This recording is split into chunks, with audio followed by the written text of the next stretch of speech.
Hello students, देखो objective question है, chapter 3 है मैट्रिसेस दे। ठीक है, फर्स्ट क्वेश्चन है ऑर्डर ऑफ मैट्रिक। देखो मैं तुहानू क्या सी ऑर्डर की होंदा है M cross N, M rows N column. देखो इहदे विच रो किन्ने 1 2 2 रोज है, 1 2 3 कॉलम। ये ध्यान रखिए होरिजेंटल लाइनस रोज होंदियां, वर्टिकल लाइनस कॉलम होंदे हैं। हुण देखो अपना ऑर्डर की हो गया 2 क्रॉस 3 2 क्रॉस 3। ठीक है, देखो नेक्स्ट क्वेश्चन है if A equal to this then order of matrix A is 3 cross 2। देखो तुसी कि ऑर्डर 3 क्रॉस 2 है कि नहीं। 1 2 3 रोज 1 2 कॉलम्स। देखो इन्होंने क्वेश्चन की क्या ट्रू है कि फॉल्स है कि काउंट से कि पार्शली ट्रू और फॉल्स। तो अपने पता लग गया कि हाँ कि है 3 क्रॉस 2 है ए true. If a matrix A having 3 rows or 2 columns, then number of elements in matrix A। देखो अपने कोल M क्रॉस M का मैट्रिक है तो इहदे विच नंबर ऑफ एलीमेंट्स की होणगे इन्हां दोनों दी मल्टीप्लाई, यानी कि M इंटू M। हुण इहदे विच अपने कोल रो किन्ने 3, कॉलम किन्ने 2, तो एलीमेंट किन्ने होणगे 3 इंटू 2 6। ठीक है, सपोज कर लो ऊपर वाला फर्स्ट क्वेश्चन देखो देखो ये 1 2 3 4 5 6 एलीमेंट है। किवें पता लग गया 2 इंटू 3 कितना 6 आया ना। ठीक है, हमेशा ऑर्डर वास्ते ये देखना होंगे एम क्रॉस एन कि किन्ने रो है तो किन्ने कॉलम है। एलीमेंट्स वास्ते दोनों की की कर दिया करो मल्टीप्लाई। क्लीयर है। हूँ देखो नेक्स्ट क्वेश्चन क्या है if a matrix has 18 elements then number of order it's possible order. देखो अपने को 18 एलीमेंट्स है, आप 18 एलीमेंट्स नू किस तरह लिख सकते हैं कि किन्ने रो किन्ने कॉलम बन सकते हैं। नंबर पूछे तो तुम पहला ऑर्डर बना लो फिर काउंट कर लियो तो दस दियो कि कितने नंबर बनते हैं। पहला तो देखो 18 है, 18 आप लिख सकते हैं 18 इंटू 1 1 इंटू 18, यानी कि 18 रो 1 कॉलम बन सकता है या 1 रो 18 कॉलम बन सकता है। 2 रो 9 कॉलम बन सकते हैं या 9 कॉलम 2 रोज बन सकते हैं, या 3 रो 6 कॉलम बन सकते हैं या 6 रो 3 कॉलम बन सकते हैं। होर तो किसी से डिवाइड होंगे ही नहीं, बस किन्ने बन गए 1 2 3 4 5 6। नेक्स्ट क्वेश्चन है suppose 3 cross 3 matrix A whose element are given by this, यानी कि ए आई जे। देखो ए आई जे थोड़ा पता ना होंगे एलीमेंट होंगे किंदे इक्वल दिता है, कहते I square minus J square है। कहते तुसी वैल्यू फाइंड करो A32 की। देखो A32 का मतलब क्या हो गया आई की वैल्यू 3 पुट कर दो, जे की वैल्यू 2, 3 की स्केयर 9, 2 की स्केयर 4, 9 माइनस 4 कितना आंसर आ गया 5, यानी कि ए ऑप्शन आ गया अपना।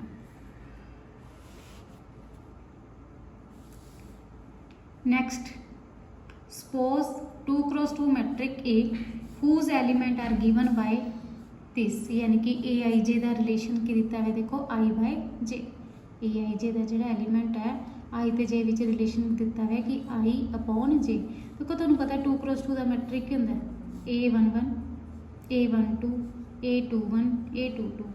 देखो आ आई होंदा ते जे पुट कर दो पहला A11 1 बाय 1 1 हो गया, फिर 1 2 A12 यानी कि आई की वैल्यू 1 जे की वैल्यू 2, आंसर कितना जो 1 बाय 2, फिर 2 1। नेक्स्ट एलीमेंट की अपना 2 1 आई की वैल्यू 2 जे की वैल्यू 1 2 बाय 1, फिर नेक्स्ट एलीमेंट है 2 2 आई की वैल्यू 2 जे की वैल्यू 2, यानी कि कैंसल आउट होकर कितना आ गया 1। देखो अपना आंसर की है 1 1 बाय 2 2 1 1 1 बाय 2 2 1, यानी कि ए ऑप्शन हो गया। देखो total number of possible matrices of order 3 cross 3 with each entry 2 और 0। देखो 2 और 0 कितनी एंट्री हो गया 2 हो गया। 2 की पावर जो अपना ऑर्डर है ना इन्हों की कर दिया करो मल्टीप्लाई 3 इंटू 3 9, 2 की पावर 9 कितना बन जाएगा 5 12। ठीक है, यानी कि अपने total number of possible matrix of order 3 cross 3 के कितने बननगे 5 12। देखो एक ए मैट्रिक है, ठीक है 3 क्रॉस 4 का, यानी कि 3 रोज है 4 कॉलम है। Is a matrix given by this 3 rows 4 column. देखो अपने पता है element A11 A12 A13 A14 A21 A22 A23 A24 A31 A32 A33 A34। देखो इन्होंने की क्या A23 ते A24 A23 9 हो गया, A24 6 हो गया। देखो 9 + 6 कितना बन जाऊगा 15। इन्होंने क्या किंदे इक्वल आ रहे हैं, देख लो इनके विच किंदे इक्वल आ रहे हैं, A32 they. A metric having m rows and n columns with m not equal to n is said to be rectangular metric, square metric, identity metric, scalar metric। देखो rectangular metric के अंदर number of rows not equal होंगे number of columns ਦੇ, यानी कि m cross n ਦਾ ਜਿਹੜਾ matric ਹੁੰਦਾ ਉਹਦੇ ਚ ਰੋ ਤੇ ਕਾਲਮ ਕਹਿੰਦੇ ਆ not equal, ठीक है। स्क्वायर मैट्रिक ਚ ਰੋ ਤੇ ਕਾਲਮ ਕਹਿੰਦੇ ਆ सेम। आइडेंटिटी मैट्रिक कहते 1 0 0 0 1 0 0 0 1, यानी कि जिंदे च डायगनल एलीमेंट कहते 1। स्केलर च कहते डायगनल एलीमेंट सेम, ठीक है। यानी कि नॉट इक्वल वाला केड़ा हुंदा है रैक्टेंगुलर मैट्रिक।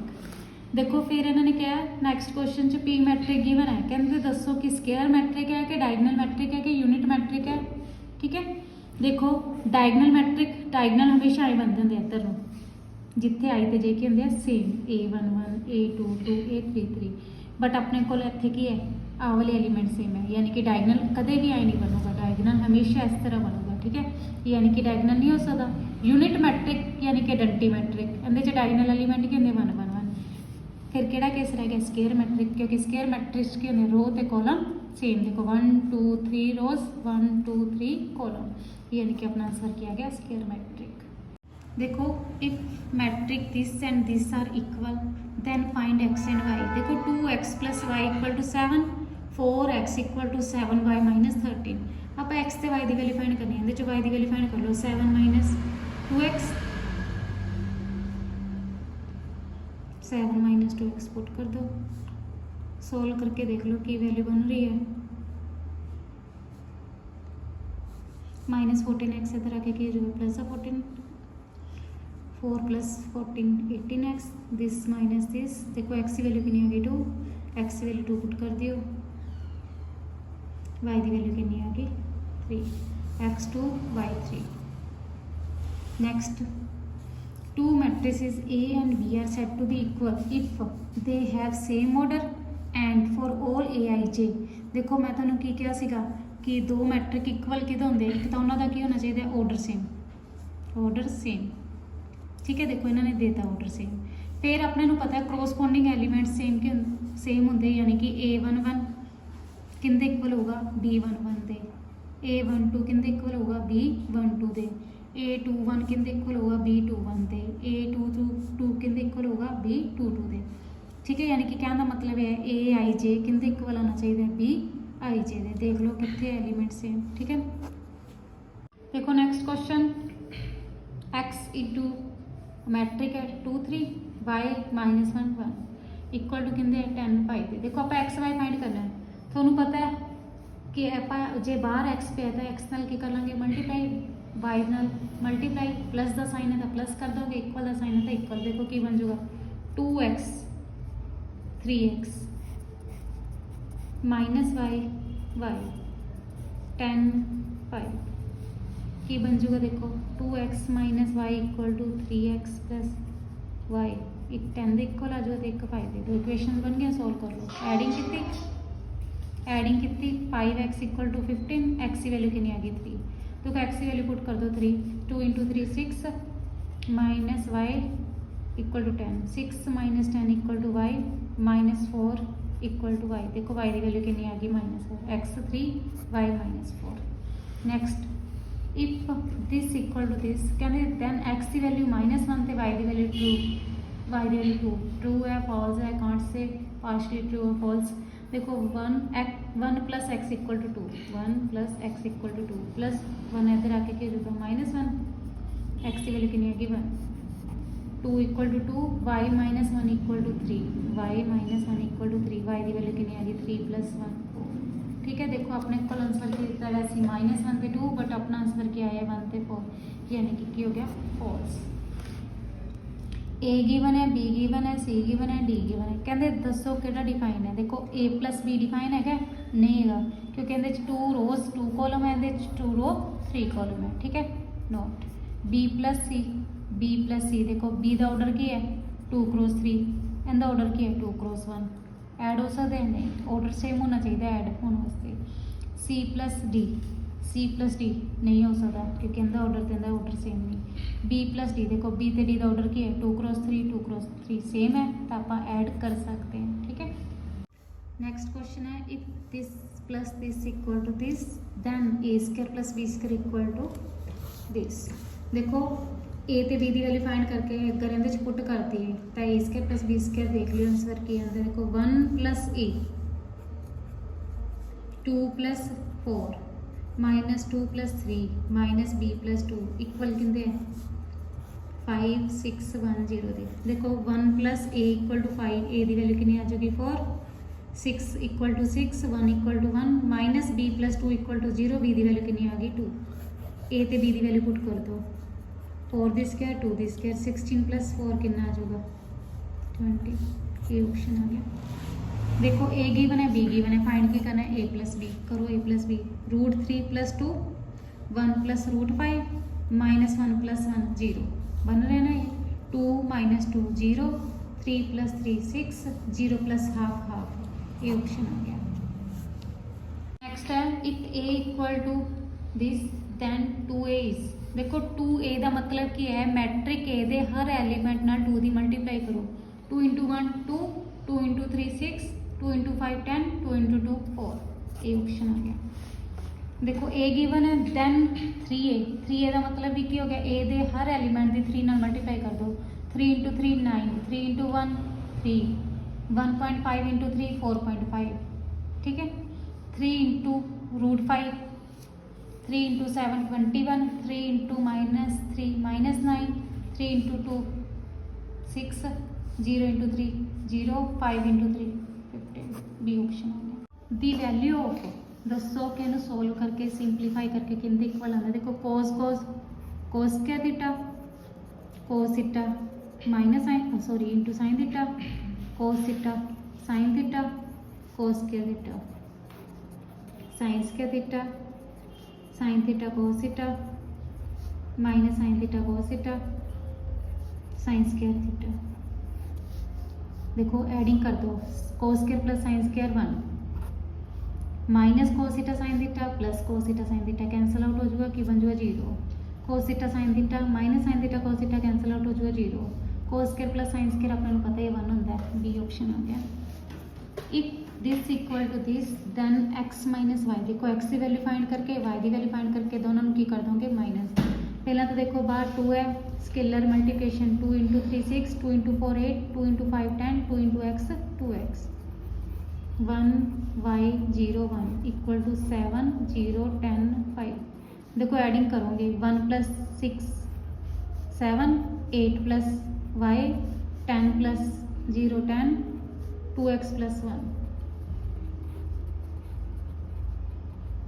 देखो कंपेयर करोगे 7 equal to 7 8 plus y equal to 0 y की वैल्यू कितनी आ गई -8 10 इक्वल टू 10 हैगा ही है 2x plus 1 equal to 5 2x equal to 4 x की वैल्यू कितनी आ गई 2। देखो आप की करना है x माइनस वाई x कितना है 2 माइनस वाई वाई की वैल्यू कितनी है -8 माइनस माइनस प्लस 2 प्लस 8 10 ये ऑप्शन हो गया। देखो x into this plus y into this equal to this then find के करना है आप x कर दो x से multiply 2x 3x minus y 10 5 2x plus minus minus 2x minus y equal to की है 10 3x plus y equal to 5 adding कर दो 5x इक्वल टू 15 x की वैल्यू कितनी आ गई 3 बी ऑप्शन आ गया। ए बी सी गिवन है दैन ए माइनस बी माइनस सी। देखो ए माइनस बी करके फिर इसकी कर दोगे सी ए किन्ने 4 4 2 7 बी किन्ने 1 2 माइनस 1 3 सी गिवन है 1 4 3 माइनस 5 कर दो minus 4 minus 1 minus 1 4 minus 2 minus 4 2 देखो माइनस माइनस के जगह plus 1 minus 3 7 minus 3 minus minus plus 2 cancel out -2 0 12 minus 3 9 देख लो कि ऑप्शन सही आ रहा है 2 -2 0 9 ये ऑप्शन आ गया। Find the value of x and Y. देखो एक का समय मल्टीप्लिकेशन का, ठीक है, कोई साइन ना हो तो इसका मतलब कि multiply. First row first column x plus 2y, second row first column 3y plus 2x equal to की है 3 5। इक्वेशन सोल्व कर दो। देखो x plus 2y equal to 3, 3y plus 2x equal to 5। देखो x की वैल्यू फाइंड कर लो 3 minus 2y। First equation जो फाइंड करके सेकंड ची पुट कर दो। x की वैल्यू कितनी है 3 minus 2y, 3y plus 6 minus 4y equal to 5 minus y plus का 6 इधर आके कितना जो माइनस 6।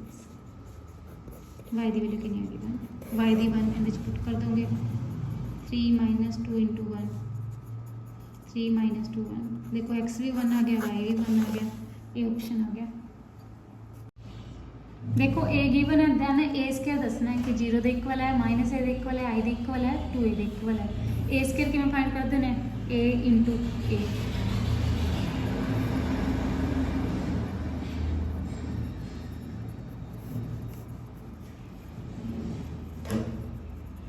करो first row first column 1 plus 0 plus 0, first row second column 0 plus 0 plus 0, 0 plus 0 plus 0, फिर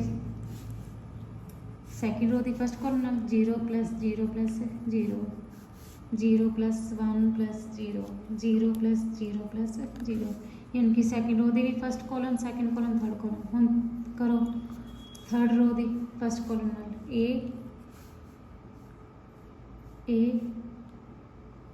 0 minus A 0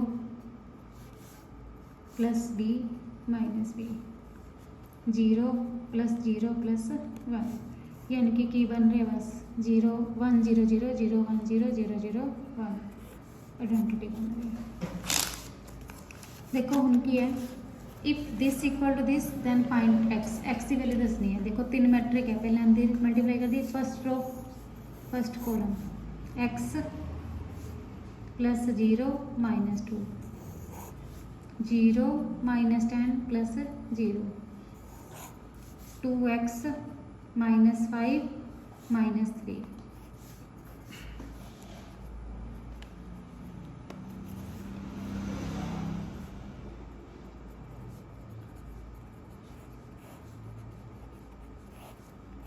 first row first column x square minus 2x minus 40 plus 2x minus 8 plus 2x minus 2x cancel, x square equal to 48 आ जाएगा, x equal to plus minus root of 48।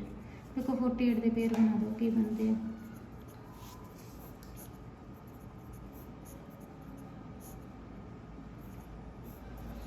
देख लो कितना है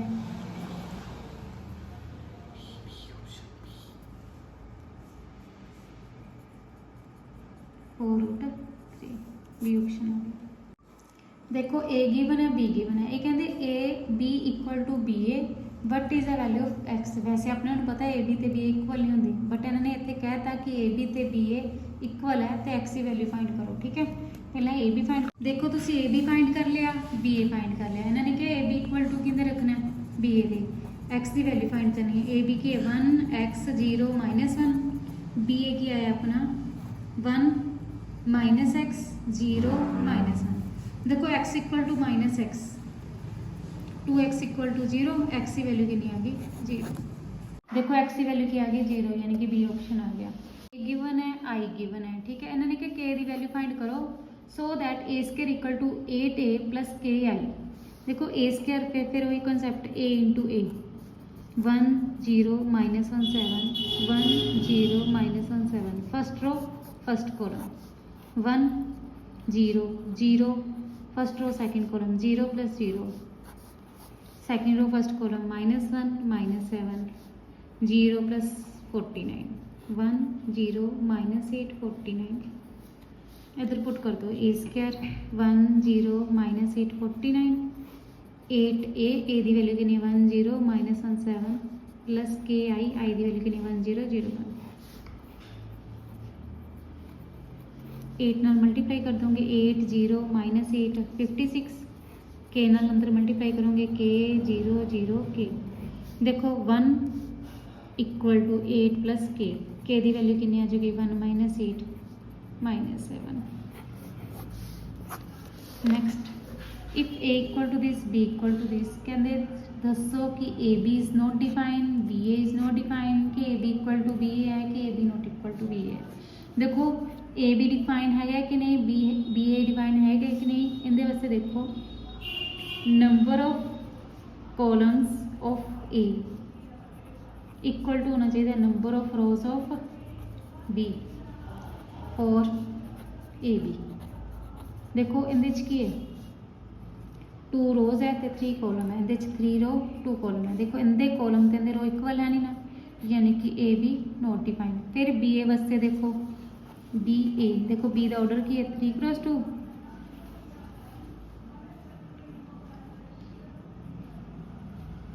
देखो 2 cross 2 यानी कि 2 number of column तो number of rows equal है यानी कि बी ए डिफाइन है बट इन्होंने क्या B A not define A B तो बी ए थोड़ा पता ही इक्वल हो ही नहीं सकते लास्ट के ऑप्शन बचा है A B equal not equal to B A